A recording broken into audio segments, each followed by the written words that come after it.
कभी बुलंदियों को छूकर वापस लौटे सहारा के मालिक सुब्रत रॉय इस दुनिया में अब नहीं रहे। मंगलवार रात उन्होंने अंतिम सांस ली। उनके दुनिया जहां से जाने के बाद जहां राजनीति से लेकर बॉलीवुड तक में शोक की लहर है, तो सहारा में जिन लोगों के पैसे फंसे हैं उन्हें इस बात का दुख है कि उन्हें उनका पैसा मिलेगा या नहीं। मीडिया रिपोर्ट्स के मुताबिक कभी रेलवे के बराबर लोगों को रोजगार देने वाले सहारा के मालिक की सोनिया गांधी से दुश्मनी के कारण कांग्रेस सरकार से उनका रिश्ता खराब हुआ और वहीं से बर्बादी की शुरुआत हुई। सुब्रत रॉय धीरे धीरे बर्बाद होते चले गए। रॉय के निधन के समय जो शख्स मौजूद था उसने रोते हुए अपनी बातें बताई।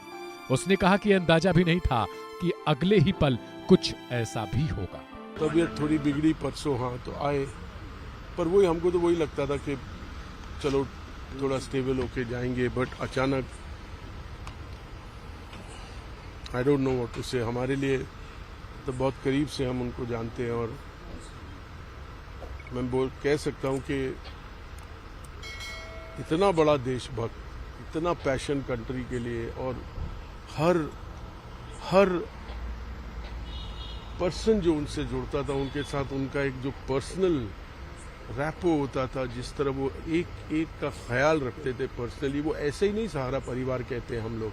हम उस संस्था में 6-6 साल टॉप लेवल पे काम कर चुके हैं और आपको बता सकते हैं कि जब वो अपनी संस्था को एक परिवार कहते थे तो सच में एक परिवार की तरह चलाते थे। आज का जो दिन है ये बहुत दुखद दिन है, क्योंकि भारतीय उद्योग जगत में जिस तरह से उन्होंने अपनी मेहनत के बल पर, बहुत निष्ठा के बल पर, नीचे से बिल्कुल स्क्रैच से, जीरो से उन्होंने अपनी यात्रा शुरू की थी गोरखपुर से, और इतने हाइट पर वो गए।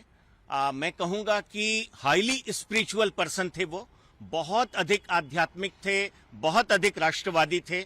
ये बात अलग है कि उतार चढ़ाव हर व्यक्ति की जिंदगी में आता है, और मैं उन चुनिंदा भाग्यशालियों में से हूं ट्विटर पे जिसको वो फॉलो करते थे। ट्विटर पे वैसे तो उनके एक्स अब नाम है कंपनी का, हजारों फॉलोअर्स उनके ट्विटर पे थे, लेकिन वो जिन 317 लोगों को फॉलो करते थे उनमें मैं भी एक हूं, और मेरा नाम चेतन उपाध्याय है। मैं बनारस में रहता हूं, सत्या फाउंडेशन नाम से एक संस्था चलाता हूं। जब वो तिहाड़ जेल में थे तब भी मैं उनसे मिलने के लिए गया था, और मैं इतना कह सकता हूं कि ये जो उनका निधन है बहुत अप्रत्याशित है, और मेरे लिए व्यक्तिगत तौर पर मतलब जैसे मुझे लगता है कि मैंने अपना अभिभावक खो दिया है, मैंने अपना गार्जियन खो दिया है। हालांकि बता दें कि सहारा में जिन भी लोगों का पैसा फंसा है उन्हें फिलहाल चिंता करने की कोई जरूरत नहीं है, और न ही इस बात पर जोर देने की जरूरत है कि उनका पैसा अब रिफंड मिलेगा या फिर नहीं। बता दें कि सहारा में जमा लोगों का पैसा अब सरकार के पास सुरक्षित है, और इसके लिए सुप्रीम कोर्ट की ओर से एक पोर्टल सहारा रिफंड भी लॉन्च किया गया था, जिसके जरिए आवेदन और फिर अपने डॉक्यूमेंट के जरिए पैसे की वापसी की प्रक्रिया होगी। सुब्रत रॉय मीडिया फील्ड से लेकर क्रिकेट, बॉलीवुड समेत कई बिजनेस में अपना हाथ आजमा चुके थे, और उस वक्त उनका कीर्तिमान भी भारत में स्थापित हो चुका था।